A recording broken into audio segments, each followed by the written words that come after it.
Bismillahirrahmanirrahim. Assalamualaikum warahmatullahi wabarakatuh. Perkenalkan, kami dari kelompok 5 ingin menjelaskan tentang bisnis life skill. Ya, raditu billahi robba wa bil islami dina wa bi muhammadin nabiyya wa rasula la haula wa la quwwata illa billahil aliyyil azim. Allahumma sholli ala sayyidina Muhammad wa ala sayyidina Muhammad sallallahu alaihi wasallam. Oke. Di sini saya akan menjelaskan tentang hal yang pertama dalam judulnya kan, business life skill.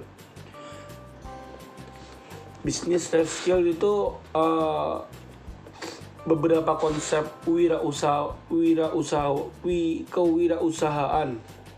Jadi cuma beberapa konsep dari wirausahaan seolah identik dengan kemampuan para wirausahawannya dalam dunia usaha bisnis. Oke, kita ke definisi wirausaha. Apa sih itu wirausaha?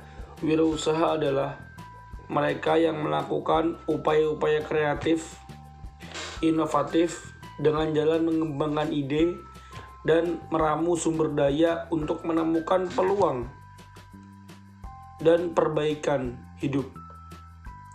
Dikutip dari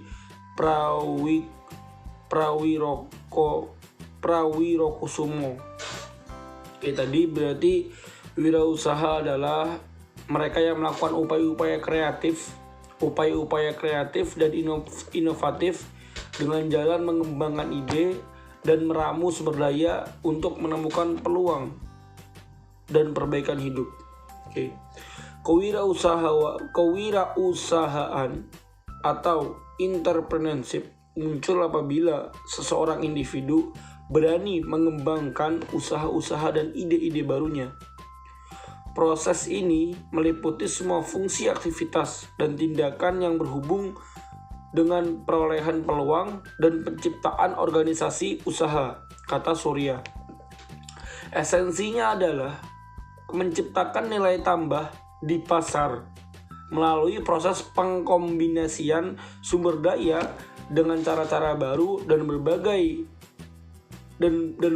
agar dapat bersaing. Jadi esensinya itu menciptakan nilai tambah di pasar melalui tadi perkombinasian sumber daya dengan cara-cara baru. Maksudnya dengan cara-cara inovatif, kreatif, dan cara-cara baru dan berbeda agar dapat bersaing.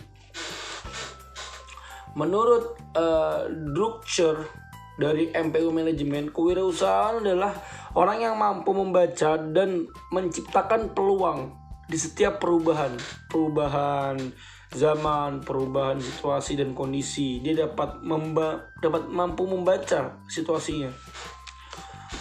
Misal di situasi sekarang kan kita perlunya masker, kita perlu di masa-masa Covid kita perlu masker, kita perlu apa dan sebagainya. Dia mampu menciptakan peluang, akhirnya dia membuat masker, akhirnya dia dan sebagainya. Itu namanya menciptakan peluang di saat kondisi tertentu. Sementara dari S. Wijandi mendefinisikan kewirausahaan sebagai suatu sifat keberanian, keutamaan dalam keteladanan dalam mengambil resiko yang bersumber pada kemampuan sendiri. Pasti ya. Next, tentang saya langsung saja pada selling skill. Ya, selling skill ini yang B ya. Selling skill adalah menjual memerlukan keterampilan agar orang yang tidak berminat menjadi minat untuk membeli. Bahasa enaknya, kalau ente mau jualan harus punya skill, selling skill. Ente membuat pembeli itu minat, ente harus mempunyai skill untuk memasarkannya, untuk menawarkan itu. Menjual memerlukan keterampilan agar orang yang tidak berminat jadi minat. Ya, dengan cara yang sewajarnya saja. Keterampilan menjual bisa saja berasal dari bakat yang dibawa sejak lahir, yang kemudian diasah melalui intuisi, pengetahuan, dan pengalaman. Pengalaman bekerja, pengalaman hidup, pengetahuan dasar, dan sebagainya. Bila bicara tentang pengetahuan seseorang penjual, hendaknya memiliki satu, pengetahuan akan diri sendiri untuk menemukan cara mengenal para pelanggan atau para pembeli. Yang kedua, pengetahuan tentang barang yang akan dijual. Yang ketiga, pengetahuan tentang para pelanggan atau calon pembeli, keterampilan yang harus dimiliki oleh seorang penjual. Yang tiga, pengetahuan tentang para pelanggan atau calon pembeli. Terus apa aja sih keterampilan yang harus dimiliki oleh para penjual tuh? Apa aja tuh keterampilannya? Satu, keterampilan menemui dan mempengaruhi calon pembeli. Maksudnya kita harus pintar berdialog, berkomunikasi agar dia jadi minat. Keterampilan menemui, kita harus rapi dan sebagainya, dan mempengaruhi calon pembeli. Beberapa cara untuk mendekati calon pembeli: datang sendiri, terus perantara orang lain, terus melalui telepon dan lain sebagainya. Terus keterampilan yang kedua ada keterampilan memperoleh perhatian pembeli dan memahami tipe pembeli untuk memperoleh perhatian calon pembeli. Jadi kita harus memiliki keterampilan atau kebiasaan perhatian, atau istilah trennya caper, cari perhatian, agar si pembeli mau membeli atau mau mendengarkan apa yang kita ingin sampaikan. Yang ketiga, keterampilan memahami tipe pembeli. Maksudnya itu tipe pembeli adalah tipe itu maksudnya tipe dalam di sini ada penjelasan tipe banyak. Tipe pembeli dapat dibedakan sebagai berikut. Ada tipe the decided customer, the know it all customer, so the delivered customer, the urgent customer, the target, banyak itulah. Keempat, keterampilan teknik menjual. Salah satu teknik yang sering dilakukan adalah AIDAS. Jadi ada keterampilan yang ini emang yang sering populer digunakan oleh para penjual, oleh para marketing besar, yaitu AIDAS. Attention, interest, desire, action, and satisfaction.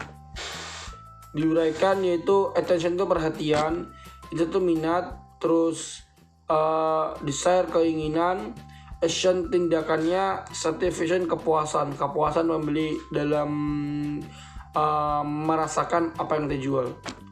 Terus next, customer service. Udah sering kita dengar customer service.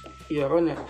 Customer service itu adalah kegiatan yang diperuntukkan atau dituju pada kepuasan nasabah melalui pelayanan yang dapat memenuhi kegiatan dan kebutuhan nasabah, kata Dr. Kashmir di buku Etika Customer Service. Customer service memegang peran penting dalam perusahaan maupun bank, karena customer service, kata Kashmir, adalah mempertahankan nasabah lama agar tetap setia kepada bank atau kepada perusahaan tersebut. Kalau customer service tidak bagus, maka nasabah akan pergi gitu. Setelah dia situ bosan pergi. Soalnya tadi customer service kurang peran dalam melayani seorang nasabah. Oke. Itu gunanya customer service. Jadi dia harus mempertahankan. Selain dia mempertahankan, juga dia harus memiliki nasabah yang baru. Ya gitu. Seorang customer service juga diharapkan dapat memberikan pelayanan yang cepat, akurat, baik, pasti, dan ramah terhadap nasabah. Harus ramah, akurat, dan pasti juga. Maksudnya cepat juga. Tek. Jangan lulu. Jangan. Nggak boleh, kita nggak boleh. Sebagai customer service kita tidak bisa membaca situasi, membaca keadaan. Terus kita lulu itu seperti kita ceket kayak loading. Itu kita nggak boleh. Soalnya sangat-sangat harus pintar-pintar membaca situasi nasabah. Pintar-pintar membaca keadaan nasabah, membaca keadaan perusahaan. Ya. Tugas customer service secara umum adalah melayani nasabah sesuai dengan pedoman atau ketentuan bank. Tugas tersebut dilakukan secara sungguh-sungguh mengingat betapa pentingnya customer service. Ya, tadi. Betapa pentingnya seorang customer service. Ya. Tanggung jawab yang paling utama adalah memberikan informasi, satu.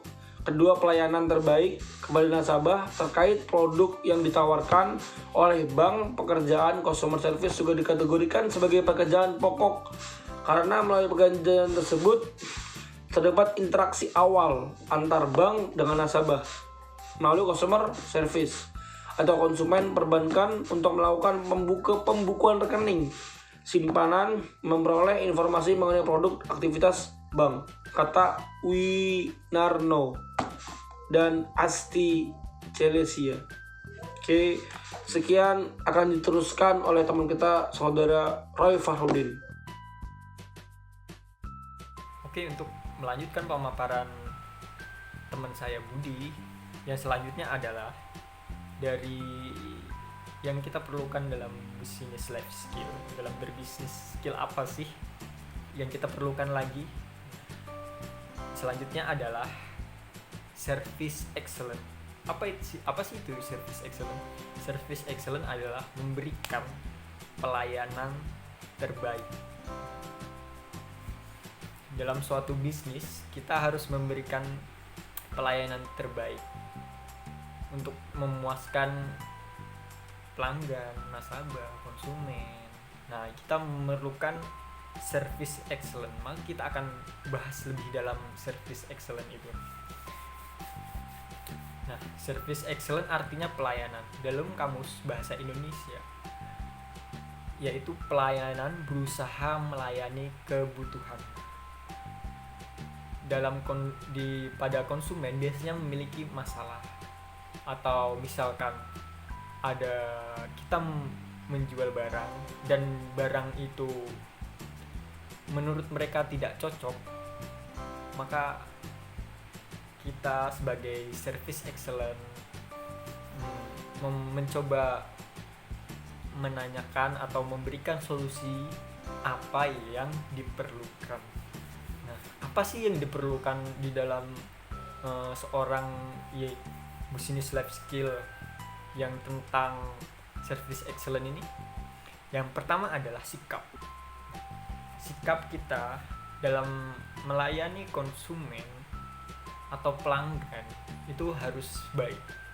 Sikap kita ada tutur kata, atau seolah-olah bahwa kita nih mencoba memecahkan masalah atau memberikan solusi kepada konsumen itu. Yang kedua adalah perhatian.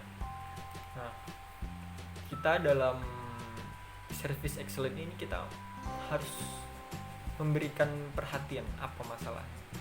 Kita tanyakan apa masalah. Nah, apa yang ingin mereka mau, seperti apa. Nah, yang selanjutnya adalah tindakan. Tindakan seperti misalnya jika ada konsumen yang merasa tidak puas dengan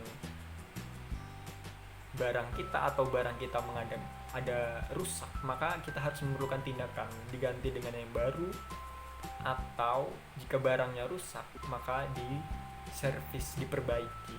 Nah, yang selanjutnya adalah kemampuan kita dalam berkomunikasi, kemampuan kita dalam mencoba memberi solusi. Nah, itu perlu sekali untuk skill service excellent. Dan selanjutnya adalah penampilan kita. Penampilan seorang yang memiliki service excellent itu harus rapi dan selayaknya seseorang yang memang teratur. Yang selanjutnya yaitu tanggung jawab. Nah, tanggung jawab seorang service excellent, misalnya kita bekerja pada suatu bank, maka kita harus bertanggung jawab dengan pekerjaan yang kita kerjakan. Harus bertanggung jawab pada diri sendiri dan pekerjaan kita.